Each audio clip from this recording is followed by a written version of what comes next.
Ligue panafricaine Umoja. Sur la question centrafricaine, j'ai eu le privilège de travailler avec l'un des acteurs, mais qui n'est pas dans le film, c'est un dessin d'ailleurs. C'est le feu président Abel Goumba, qui était le compagnon de Barthélémy Boganda. Nous avons donc travaillé, publié ses mémoires de son vivant jusqu'en 2009, 2 tomes. Vous pouvez trouver les tomes, c'est le tome 1, le tome 2, d'accord. Et je suis en train de travailler sur le 3e tome à titre posthume, je suis un peu là. Donc je me battrai pour que le 3e tome soit publié. On parlera d'Abel Goumba, parce que Abel Goumba, c'est normalement l'homme contre qui la France s'est acharnée tellement jusqu'à imposer à la Centrafrique Bokassa.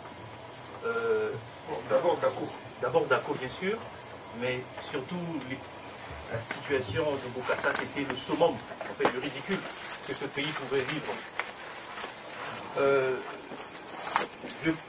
J'en profite aussi pour rappeler que, en tant que membre de la Ligue, nous avons déjà publié un ouvrage. Donc, vous pouvez avoir des renseignements tout à l'heure auprès de nous tous, puisque nous sommes ici plusieurs membres dans cette salle. Le but de la conférence que nous sommes en train de faire, c'est surtout ne pas répéter simplement ce que les médias racontent. C'est qu'il y a un déficit d'information du point de vue des panafricanistes. L'information n'est pas neutre. Nous ne cherchons pas à convaincre des France-Africains, ils sont convaincus pour leur cause, qu'ils se battent pour ça. Nous voulons que les panafricanistes renouent avec la politique. C'est-à-dire que les panafricanistes ont déserté depuis un moment, pour plusieurs raisons d'ailleurs, le champ politique. Les panafricanistes sont devenus des commentateurs de la politique africaine. Ils attendent des régimes qu'ils critiquent, des chefs d'État qu'ils critiquent, qu'on réalise le panafricanisme à leur place. Donc la Ligue panafricaine Umoja a pris cette responsabilité de se battre pour que nous puissions revenir dans le champ politique. Parce que les panafricanistes y étaient. Je peux rappeler ici le président Kwame Nkrumah qui s'est battu de son vivant, étant au poste pour que le panafricanisme devienne une réalité. Il n'était pas seul, bien sûr. Sur la Centrafrique, il y a un géant, Barthélémy Boganda, dont nous parlerons tout à l'heure, qui lui aussi n'est pas souvent remercié comme il le faut par les panafricanistes. Nous avons souvent oublié Barthélémy Boganda. Alors que Boganda a payé certainement le prix le plus fort la veille des indépendances, le 29 mars 1959. On y reviendra éventuellement. Donc le but de cette conférence, encore une fois je le rappelle, c'est que nous voulons faire une série comme ça, de conférences sur la situation africaine. Aujourd'hui c'est sur la Centrafrique, ça sera peut-être demain sur le Congo, sur la Côte d'Ivoire, ainsi de suite. Nous nous approprions notre continent, notre territoire. S'il y a des Centrafricains dans cette salle, s'ils veulent nous faire le procès que nous n'avons pas la nationalité, c'est avec grande gentillesse de leur demander que ça n'a pas de raison d'être, ça ne sera même pas répondu, parce que le territoire africain est notre propriété. Hein? Donc il faut se le mettre. Donc l'intitulé de cette conférence est le bruit de bottes. Hein? C'est comme ça qu'on a intitulé. Effectivement, la Centrafrique se signale depuis quelques années par des bruits de bottes régulièrement. Il n'y a même plus d'idéologie. On ne sait pas qui pense quoi. L'idéologie principale en Centrafrique, c'est devenu l'élection transparente. La commission électorale. D'ailleurs, au-delà de la Centrafrique, c'est la démocratie est caricaturée aujourd'hui en Afrique par la commission mixte. C'est juste ça. Alors que Boganda avait une idéologie. On a parlé de Zokwezo tout à l'heure dans le film, que Bokassa s'est permis de mettre sur les pancartes et faire la confusion. Mais Bokassa n'est pas le seul à le faire. Tous les chefs d'État ont abusé de Boganda sans être dignes de ce que Boganda est. Donc, bruit de bottes, encore je réexplique, c'est sur ça. Parce que la Centrafrique aujourd'hui se résume à ça, à ce bruit permanent de rébellion, qui est devenu une entreprise très rentable pour faire la rébellion en Centrafrique. Ce sont des entrepreneurs en fait. Hein, ils embauchent des enfants, ils vont trouver des financements, même des crédits pour acheter des armes. C'est scientifique, hein, ce qui se passe en Centrafrique aujourd'hui. Donc voilà à peu près pour l'intitulé. L'intervention sera présentée en 4 parties, si vous voulez. La première partie, on va essayer de voir bien avant Bokassa, bien avant Dako, la pénétration française en Centrafrique. On va faire ça à grands traits comme ça.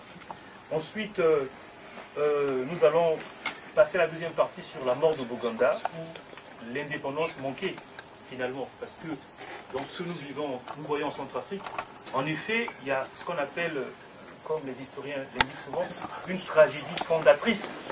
Et cette tragédie n'a jamais été réparée. Et tant qu'elle ne sera pas réparée, ce ne sont pas des sommets, ce ne sont pas des rencontres, ce ne sont pas des forces d'interposition qui changeront la situation centrafricaine. C'est la prise de conscience qu'il faut que les hommes politiques centrafricains changent carrément de logiciel, ce que nous, panafricanistes, on appelle le paradigme. Ça, c'est pour la deuxième partie. La troisième partie, nous allons parler de la période post-coloniale, c'est-à-dire que, on va dire le continuum colonial, comme disent encore une fois les historiens. On va passer de la période Boganda pour voir Dako, évidemment Bokassa. On ne restera pas sur le couronnement, qui n'est qu'un élément parmi tant d'autres. On va parler de Dako à nouveau et de Kolinga, et puis on parlera de Patassé, qui s'amusait bien de le documentaire pour accuser Bokassa. Je rappelle que Patassé était son premier ministre, et que Patassé, quand Bokassa a fait ce cirque de devenir musulman, Patassé s'appelait Mustapha. Donc, lui aussi, il est devenu musulman, il s'est fait appeler Mustapha. Et c'était d'ailleurs obligatoire. Bokassa avait. Bon, il n'était pas obligé, hein, puisqu'il y a des opposants et il y a des gens qui ont refusé. Et enfin, la troisième partie, nous allons parler de la solution panafricaniste. C'est-à-dire que qu'est-ce que nous, panafricanistes, au lieu de rester des éternels commentateurs, qu'est-ce qu'on peut faire, qu'est-ce qu'on doit faire pour que ça change. Ça sera donc la dernière partie. Donc, pour commencer, la première partie, la pénétration coloniale en Centrafrique. Effectivement, dans notre rhétorique habituelle, nous avons l'habitude de dire que la conférence de Berlin a tracé tout ça. La Centrafrique a une particularité, c'est que à la conférence de Berlin, la Centrafrique n'était pas une possession d'aucune puissance. Hein, ce n'était pas une possession. La Centrafrique, après 1985, n'était pas dans le jargon, dans l'esprit des impérialistes, n'était pas encore une possession. Évidemment, le territoire existait, les peuples existaient, les cultures sont là, mais ça n'appartenait pas à une puissance. Il y a eu donc, on va dire, une bataille féroce entre la Belgique et la France. On soupçonnait comme ça, il y avait des bruits comme quoi le roi belge savait que le principal affluent du Congo, le Bangui, existait. Et donc, il y avait certainement un territoire riche par là, et il ne voulait pas le dire. Je pense qu'il a gardé peut-être depuis la conférence de Berlin, il n'a pas voulu le dire, il voulait surprendre les autres plus tard. Évidemment, c'est un gros morceau, c'est bien ce pays qui fait le bonheur de Anvers et autres et tout, les places de diamants et autres et tout. Et donc le roi belge savait, les Français aussi savaient. Donc par explorateur interposé, pour le côté belge, on connaît le plus célèbre, c'est Stanley, le journaliste britannique, non, le journaliste belge d'ailleurs. Et il y avait aussi, je crois, Vangel. Vangel, voilà. Deux explorateurs côté belge. Et il y avait beaucoup d'explorateurs côté français, mais avec peu de moyens.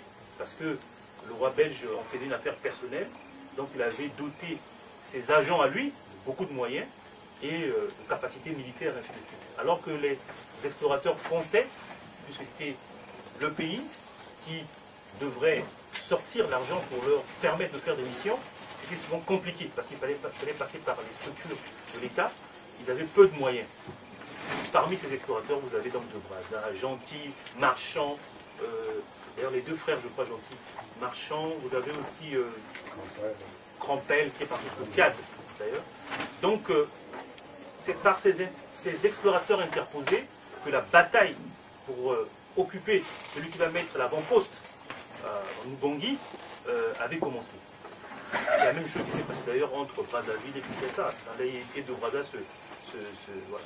Et donc, sur la Centrafrique, en effet, au dernier moment, donc, les Français ont pris le dessus. ils ont occupé le territoire.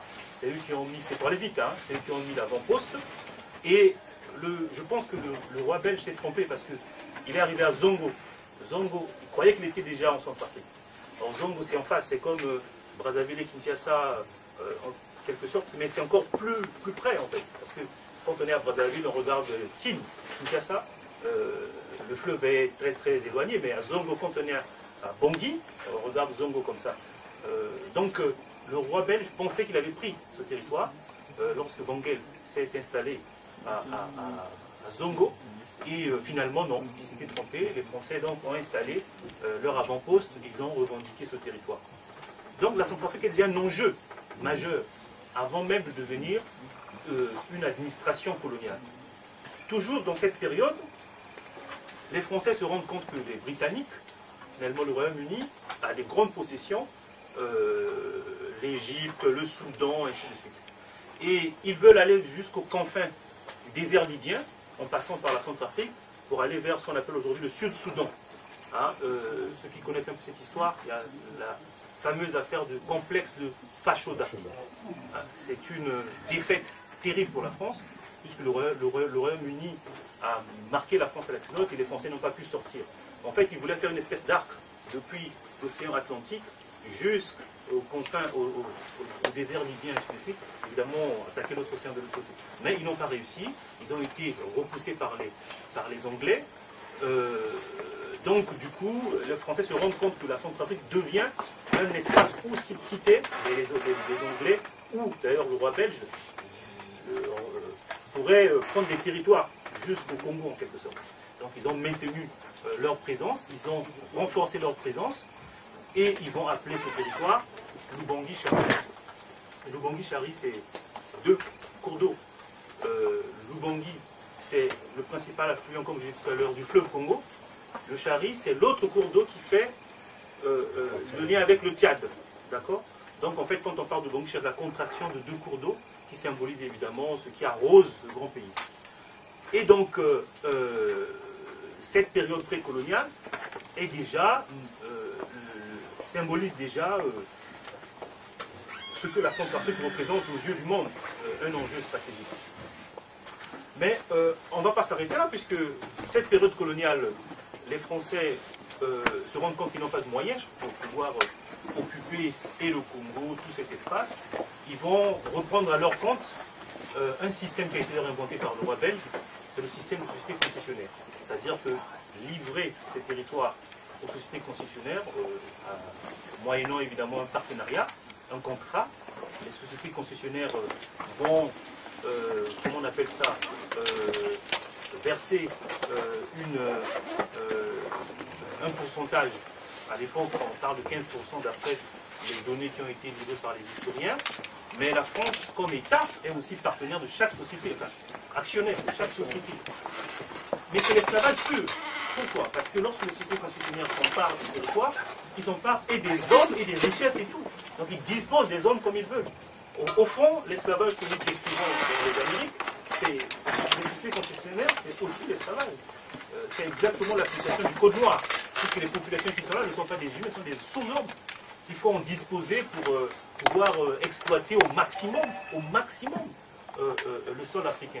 Et la Centrafrique, de ce point de vue, a connu une colonisation terrible, terrible. Pour vous donner simplement une image, le portage, par exemple, pour que Crompel, cet explorateur, fasse des va-et-vient entre le Congo et le Tchad, il veut passer évidemment par la Centrafrique, et il y a un endroit où il fallait absolument qu'il soit porté par des hommes, à dos d'hommes. Le peuple qu'on appelle le peuple Mandia, par exemple, a souffert de ça. La Centrafrique a connu aussi une situation terrible parce que, comme le roi belge avait commencé l'exploitation via les sociétés concessionnaires un peu plus tôt, il y a ce qu'on appelait les hommes de Chicotte, les Flamands, qui avaient commis des brutalités de l'autre côté, qu'on avait chassés d'ailleurs, et les sociétés concessionnaires françaises les avaient recrutés. Ces gens-là étaient capables de battre même un cadavre parce que la personne n'avait pas pu payer ses impôts. L'impôt du capital, comme on disait.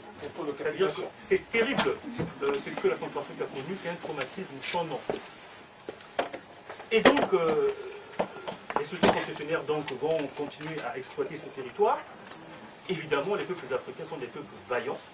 les Centrafricains se sont révoltés. D'ailleurs, c'est une situation extraordinaire aujourd'hui, que depuis 60, cette succession de dictatures que le peuple centrafricain ne se lève pas, c'est la faute des hommes politiques qui ne demandent pas au peuple justement de se lever pour mettre fin à cette situation, parce qu'à l'époque où c'était pire, il y a eu des révoltes. Il y a eu des révoltes. Il y a par exemple l'affaire de Congo-Wara. Congo-Wara, hein, la guerre de Manche le Hou. Cette révolte a été extraordinaire avec Karinou, qui était le chef rebelle. Et d'ailleurs, contrairement à la situation d'aujourd'hui, c'est tout le territoire. Et ces chefs avaient réussi à faire une unité pour combattre le colonisateur. Alors qu'aujourd'hui, avec tout ce que nous avons comme moyens intellectuels, nous livrons nos leaders. Sous les sociétés concessionnaires, Karinou et ses amis avaient réussi à faire une unité pour mettre à mal le colon. Et c'est grâce d'ailleurs à leur révolte que les journalistes comme Albert Londres, les intellectuels comme André Gide ont dû faire le déplacement pour aller voir sur place ce qui se passait. La Centrafrique a payé aussi un lourd tribut sur le chemin de fer Congo-Océan. Quand vous lisez Terre d'ébène par exemple, où on vous explique des loques humaines, hein, c'est-à-dire des fantômes qui ne cherchent qu'un cimetière pour aller se reposer tous les matins. C'est terrible ce que ce pays a vécu, le traumatisme. Et donc, autour de tout ça, évidemment, chemin faisant, on arrive à ce qu'on appelle l'administration coloniale, la France reprend un peu la main, on va créer ce qu'on appelle l'AEF et l'AOF. Donc c'est une nouvelle administration. Là, c'est l'État français directement qui va gérer donc les territoires. Je passe vite hein, sur les sociétés constitutionnelles, parce que ce n'est pas l'objet du sujet. L'État français va donc prendre le contrôle direct des territoires. Nous sommes en pleine colonisation réellement. Colonisation, on va dire politique, puisque entre-temps, ils avaient cédé les territoires. Et donc, là, l'État français va prendre le territoire. Mais il y a un enfant dans ce pays qui a connu les Karinou. C'est Boganda. Boganda Koti, hein, parce que Boganda est né officiellement en 1910. Congo-Wara, ça s'est passé en 1928 à peu près. Donc Boganda a été déjà assez, on va dire, éveillé pour comprendre les enjeux. Et Boganda s'est beaucoup inspiré de Karinou. Parce que Karinou savait bien qu'il avait peu de moyens. Il avait souvent fait la lutte passive pour éviter d'aller à l'affrontement pour l'affrontement. Et Boganda avait souvent utilisé ce genre de méthode contre la colonisation. Et donc Boganda, on va dire en 1938, pour aller vite, donc c'est un orphelin, en 1938, il est ordonné prêtre. Il ne peut pas l'en vouloir qu'il soit éduqué par les prêtres. C'est le contexte de l'époque. Hein, donc, il est ordonné prêtre et Boganda va se révéler extrêmement, on va dire, extrêmement dangereux pour l'administration coloniale. Parce qu'il est doté d'une grande culture, il est formé, il sait faire l'humour, il sait ridiculiser, il comprend l'histoire, il comprend beaucoup de choses.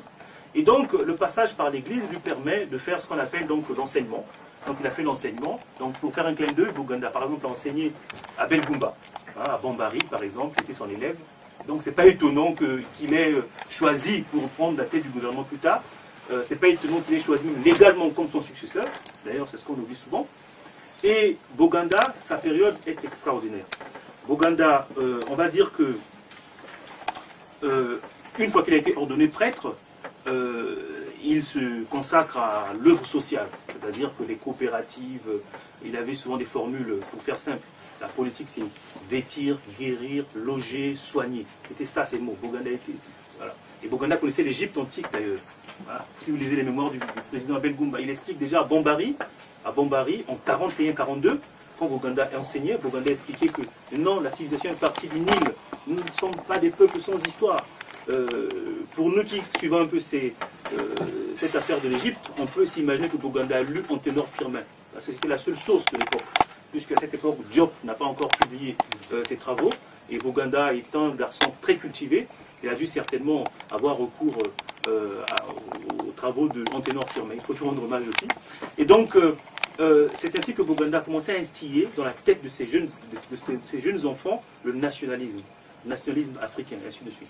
Donc, on verra ça plus tard, la différence entre ceux qui sont passés entre les mains de Boganda et les autres. Hein, Dako, par exemple, et Lumumba. C'était le jour et la nuit dans le raisonnement en quelque sorte.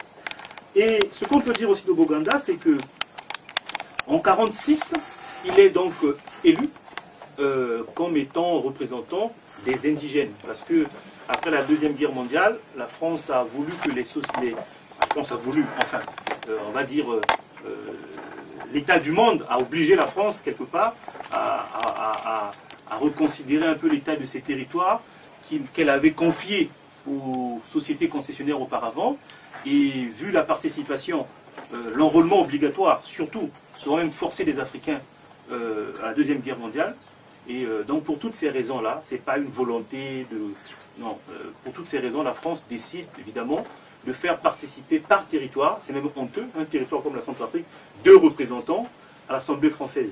Donc Boganda et ainsi de suite. Et Boganda donc en 1946 vient en France pour participer aux travaux. Il a des collègues comme Senghor à l'Assemblée française, comme Hilaire Obam du Gabon. Mais Boganda s'ennuie parce que pour lui, c'est pas ici où se passe la politique. La politique, c'est le terrain. D'ailleurs, il va déserter très très vite la France. Je disais tantôt, il avait de l'humour parce qu'il venait à l'Assemblée nationale avec sa soutane. Puisqu'ici, quand vous êtes député, vous ne rentrez pas avec la soutane, vous rentrez avec un costume, avec, je crois, en tout cas, c'est la République. On connaît bien l'histoire ici de la laïcité. Et il exigeait de rentrer avec sa soutane. Et il disait qu'il était l'enfant d'un cannibale. Et qu'il était l'enfant d'un polygame. Et ça faisait du bruit au niveau de l'Assemblée française. Mais Boganda voulait en fait montrer les contradictions de la société coloniale telle que ça se faisait. Et en 1949, il va créer donc son parti, le Messane. Mais entre-temps, il va divorcer de l'Église catholique, pour une raison très simple. Quand il est parlementaire ici, il a une secrétaire. Donc cette secrétaire se fréquente avec, enfin, les deux se fréquentent, ils ont une relation. Comme beaucoup de prêtres qui se cachent, qui règlent ces problèmes-là. Non, Boganda fait un l'homme et moi, il envoie au Vatican. Il dit, je conteste l'idée que les prêtres ne puissent pas se marier. Et surtout pour nous, Africains, c'est pas normal, parce que chez nous, les enfants, ça compte.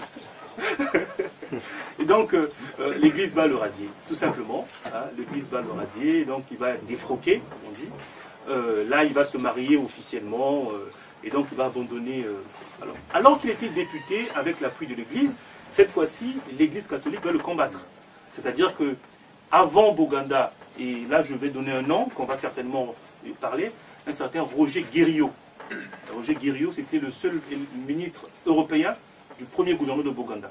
Roger Guerriot, c'était il est mort en 71, il est arrivé en AEF dans les années 40 par là.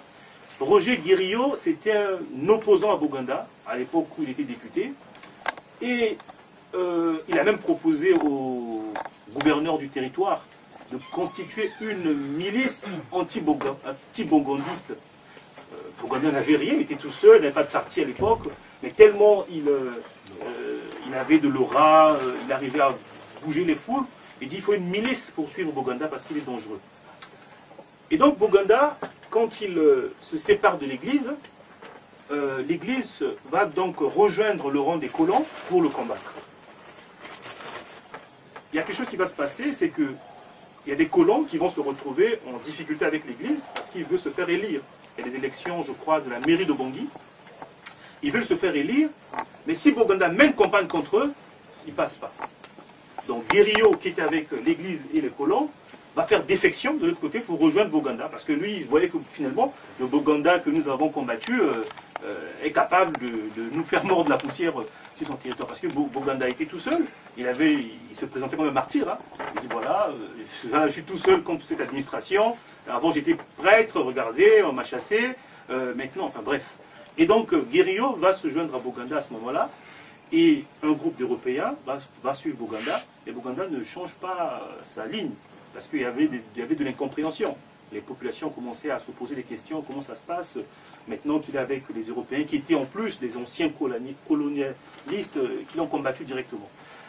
Boganda va travailler avec eux, toujours dans l'espoir de mettre fin à la colonisation, et aussi parce qu'il y a une triste réalité, il n'y a pas de cadre africain, ça n'existe pas. il n'y a quasiment personne. On va même chercher des gens en Afrique de l'Ouest pour venir occuper des fonctions administratives en Afrique, en Centrafrique. D'ailleurs, dans le premier gouvernement de Boganda, il y a un certain monsieur, je crois, Mamadou, Joseph, qui venait de l'Afrique de l'Ouest, que Boganda a dû demander comme ça, viens de mon groupe, parce que je n'ai personne. Et donc, cette réalité fait que Boganda travaille avec les colons, parce qu'il n'a pas d'autre chose. Et donc, Guiriot va jouer un grand rôle. Je tiens à le dire parce que Guiriot, c'est lui qui est l'un des maîtres de la franc-maçonnerie en Centrafrique. C'est lui qui a coiffé David Dacko, Guiriot. Guiriot sera après un représentant de la République centrafricaine à l'étranger. Il a fait une carrière d'ambassadeur. Et on parlait de Bokassa. Je pense que le document manque même d'informations parce que Guiriot, il donnait des indications à l'Élysée pour savoir qui il faut mettre, qui ne faut pas mettre, parce que Guiriot était au gouvernement sous Boganda. Donc on arrivera à la loi cadre. Je ne veux pas aller trop vite parce que ça risque de compliquer un peu la compréhension. Si on reste sur la période où Boganda s'allie avec les colons, c'est que Boganda n'a pas encore de parti. Il va créer donc un parti en 1949, qui s'appelle le MESAL, le Mouvement d'évolution sociale d'Afrique noire. Son parti va être le plus grand parti du pays. Progressivement, nous arrivons en 1956-57. On a besoin que les territoires soient autogérés en quelque sorte, parce que l'administration française commence à trouver difficile le fait d'envoyer des administrateurs dans chaque territoire. Ça devenait compliqué. La France n'est pas si grande que ça. Le personnel, et ça coûtait très très cher, et donc le personnel n'était pas suffisant. Il fallait donner la possibilité en interne, en fait une sous-traitance quoi, c'est pas de l'indépendance, une sous-traitance. Et donc en 56-57, on va voter ce qu'on appelle la loi cadre. La loi cadre pour faire des gouvernements dans le cadre de l'autonomie interne. Et là, donc Boganda va rafler toute la mise en Centrafrique, il va gagner les élections. Il gagne les élections, il fallait qu'il fasse un gouvernement. Il va faire appel justement à Belgoumba pour conduire le gouvernement. Il va faire entrer Guiriot dans ce gouvernement. Entre-temps, Guiriot est devenu trésorier du MESAN, du parti de Boganda. Guiriot tient le seul journal du pays, c'est Bangui Lasso. Il y a un journal local. Vous voyez, à cette époque-là, au Sénégal, déjà, il y avait des journaux, il y avait un foisonnement intellectuel. Mais en Centrafrique, il y a un seul journal tenu par un colon. Donc, c'est pour vous imaginer l'époque. Donc, et Guiriot a un rôle très important. Boganda va en faire le ministre des Affaires administratives et économiques. C'est-à-dire le ministre de l'Intérieur et le ministre de l'Économie. Un franc-maçon. Pourtant, il combat officiellement les francs-maçons. Alors, c'est une période compliquée. Il faut, je dis souvent, je disais avec le président Abel Goumba, il faut expliquer ça parce que c'est très compliqué. Parce que Guiriot ne se cachait pas, c'était un franc-maçon. Et Boganda a fait même des tracts anti-maçonniques publics. Boganda a fait des tracts qui étaient contre la franc-maçonnerie. Si Boganda était en vie aujourd'hui, tout ce qu'il a dénoncé à l'époque où on a tout le personnel politique qui est aliéné dans la franc-maçonnerie, Boganda l'avait vu, mais en même temps, il était dans un système où, en tout cas, il était déjà à l'époque. Et dans ce gouvernement de la loi cadre, Abel Goumba, qui va conduire le gouvernement, Boganda va se réserver au Grand Conseil. Le Grand Conseil, c'est l'Assemblée de Brazzaville. Parce que nous sommes dans le cas de l'AEF. L'AEF, c'est, on va dire, 3 territoires. Le Congo-Brazzaville, le Gabon, et puis la Centrafrique. Excusez-moi, 4, et le Tchad. Et donc, chaque territoire a un gouvernement local, et ils ont un gouvernement, on va dire, fédéral. C'est le Grand Conseil de Brazzaville. Boganda voulait la présidence au Grand Conseil, justement parce qu'il voulait faire les États-Unis d'Afrique. C'était ça, d'Afrique centrale. La Centrafrique. Ça, c'était son dessein. Et donc, il dit à Abel Goumba, moi je te laisse donc gérer le gouvernement local, je me réserve là-bas, parce que c'est là où tout va se décider, c'est pas ici. Mais il laisse Abel Goumba, Guiriot, c'est la guerre. Guiriot coiffe David Dacko, qui est ministre du gouvernement d'Abel Goumba, c'est le chef du gouvernement, mais Guiriot se comporte en véritable chef de gouvernement. Et Goumba a même dû expulser les collaborateurs européens, parce qu'il s'est rendu compte, il y a un cas connu, M. Kaba, qui était son collaborateur dans son cabinet. Goumba l'avait recruté ici, un Européen. Il se rend compte que c'est son collaborateur. C'est lui le Premier ministre, enfin le chef du gouvernement. À chaque fois qu'il y avait des décisions à prendre, ce monsieur lui parlait sur un ton comme si c'était son chef. Le président Goumba dit, mais il y a un problème, vous parlez comme ça. Il dit, non, mais c'est M. Guiriou qui a décidé. Alors ce blanc est venu, il dit que pour lui, c'est la franc-maçonnerie qui est au-dessus du gouvernement. Puisque quand il est venu à Bangui, Guiriou l'avait en fait coiffé dans la franc-maçonnerie. Et quand Goumba fait des enquêtes, il se rend compte que David Dako était membre de la franc-maçonnerie. Et donc, dans la franc-maçonnerie, selon la hiérarchie, Guiriou étant le chef, donc David Dako, dans le gouvernement, s'alignait systématiquement sur les positions de Guiriou. Goumba rend compte à Boganda. Boganda dit, mais j'ai pas de preuves. Pour M. Kaba, il faut l'expulser. Donc on a expulsé M. Kaba. Mais Guiriou, ça a pris du temps. Guiriou a fait du mal en Centrafrique. Et donc, finalement, Boganda finira par se débarrasser de Guiriou. Mais il a fait des chantages, parce qu'il connaissait le pays, il connaissait les dossiers, il connaissait beaucoup de choses. Il va être donc nommé à Paris, par Boganda, comme étant délégué de la République centrafricaine en France. Donc Boganda cherche à s'en débarrasser comme ça. Mais le mal était fait, puisque les affaires du gouvernement étaient traitées ailleurs. C'est là où il faut expliquer ça. Parce que sous Boganda, il y avait déjà des agents internes. Je ne suis même pas sûr que s'il avait survécu aux indépendances, il allait rester longtemps avec ses idées panafricanistes. On allait certainement l'assassiner comme on a fait pour d'autres. Et donc, M. Guiriou est venu donc en France, après que Boganda s'en est débarrassé, mais Abel Goumba s'est battu pour convaincre Boganda. Dans les mémoires, il explique à chaque fois, il disait à Boganda, il est mauvais, il est mauvais, il est mauvais. Bon, voilà. Et Boganda l'a fait à la fin, et finalement, Guiriou avait quand même une certaine influence. Ce qui s'est passé, c'est que la loi cadre, telle qu'on l'a fait, il y a eu un élément pervers, ça n'a pas toujours été analysé. C'est-à-dire que quand on prend l'indépendance, il faut prendre l'indépendance tout de suite. Or, la loi cadre avait une vertu, on va dire, théorique, c'est qu'il faut aider les populations à prendre petit à petit leurs responsabilités. Sauf que pendant que vous les mettez en responsabilité, les Occidentaux regardent qui est nationaliste, qui ne l'est pas. C'est ça ce qui s'est passé. C'est-à-dire que durant l'exercice de la loi cadre, les Occidentaux ont bien repéré qu'Abel Goumba, c'était celui qu'il ne fallait absolument pas, après les indépendances, avoir au pouvoir. Si on se débarrassait de Boganda, c'est le prochain. Et Dako était déjà coiffé par la franc-maçonnerie durant même l'exercice de pouvoir de Boganda, et ça va expliquer ce qui va se passer. Donc on arrive donc à la mort de Boganda. Boganda va mourir dans des conditions assez mystérieuses. Comment ça se passe? Nous sommes après donc, le vote que le général de Gaulle soumet au territoire africain en 1958. Il demande aux leaders africains de se prononcer s'ils veulent continuer dans la communauté franco-africaine ou s'ils veulent partir. Évidemment, tout le monde connaît l'affaire Sékou Touré qui a dit non tout de suite. Sékou Touré a refusé donc cette proposition. Boganda, au début, avait dit non, mais il va voter pour le oui. Pourquoi? Quand De Gaulle fait un tour à Brazzaville, donc Boganda c'est le chef de la sous-région, il le reçoit, il dit à De Gaulle, si tu dis que dans la communauté, le document qui va être publié, qu'il y a la possibilité de prendre son indépendance quand on le veut, je signe. Mais si tu dis non, je ne fais pas. Mais je pense que c'est une manœuvre. On sait bien qu'avec les colons, on ne peut pas jouer à ce jeu. Boganda ne voulait pas tout de suite couper parce que son territoire était le plus... c'était un territoire enclavé, la Centrafrique, enfin bref. Et donc, ils vont voter oui. Mais il y a une autre réalité. C'est qu'au moment où on vote oui, Boganda n'a plus la majorité dans la sous-région. Il faut savoir qu'avant le vote de 58, il y a le MSA au Congo, d'Opango, qui est d'accord avec Boganda pour aller vers les États-Unis d'Afrique centrale. Il y a le MSA au Gabon, de Obama, qui est d'accord avec Boganda pour aller vers l'Afrique centrale, sauf le Tchad qui avait une situation particulière parce qu'il y avait Gabriel Lisset.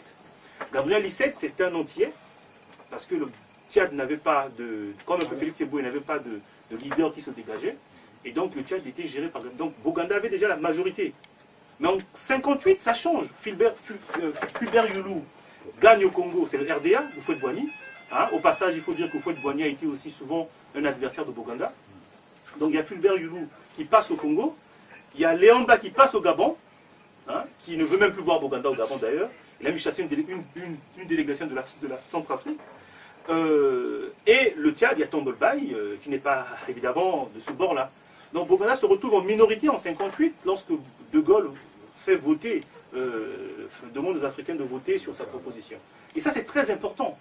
Boganda n'a pas échoué parce qu'il était, comme j'entends souvent, quelqu'un d'irréaliste. C'est pas vrai. Boganda avait une majorité. Sauf que la France a bien fait son jeu, c'est-à-dire que bientôt on va aller vers l'autonomie, enfin vers les indépendances. Il fallait favoriser absolument les gouvernements qui sont favorables. Mais pourquoi ils n'arrivent pas en Centrafrique? Parce qu'en Centrafrique, Boganda n'a pas d'adversaire. Partout où il y a eu des choix, ils ont fait de telle manière que ce soit ces choix français, en quelque sorte. Boganda et en Centrafrique, il est quasiment... voilà. On peut même compléter. C'est une particularité parce que jusqu'aujourd'hui, tous les chefs d'État centrafricains se sont réclamés de Boganda. Oui. C'est le cas unique en Afrique, on n'a jamais vu ça. Oui. Même quand ils ne l'aiment pas, tous se réclament de Boganda. On va même le développer, c'est une escroquerie politique.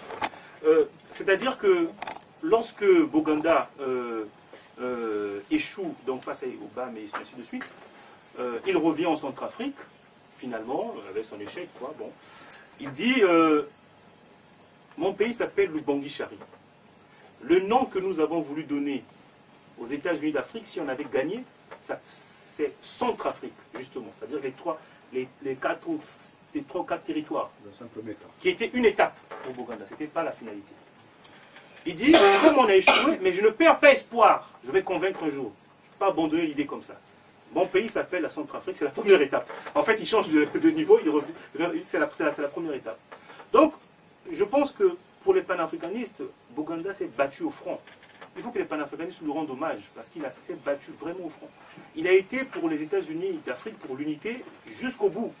Il ne s'est pas du tout dégonflé, comme souvent on a l'habitude de l'entendre. Simplement, il avait perdu sa majorité. Il ne peut pas soumettre le Gabon, il ne peut pas soumettre le Congo, il n'a pas d'armée. Il ne peut pas. Donc, il accepte la réalité, il dit on va travailler à convaincre, ainsi de suite.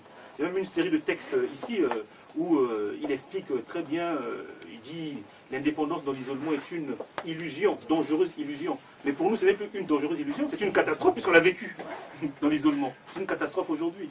Donc, la mort de Boganda arrive quand? Arrive donc en mars 1900.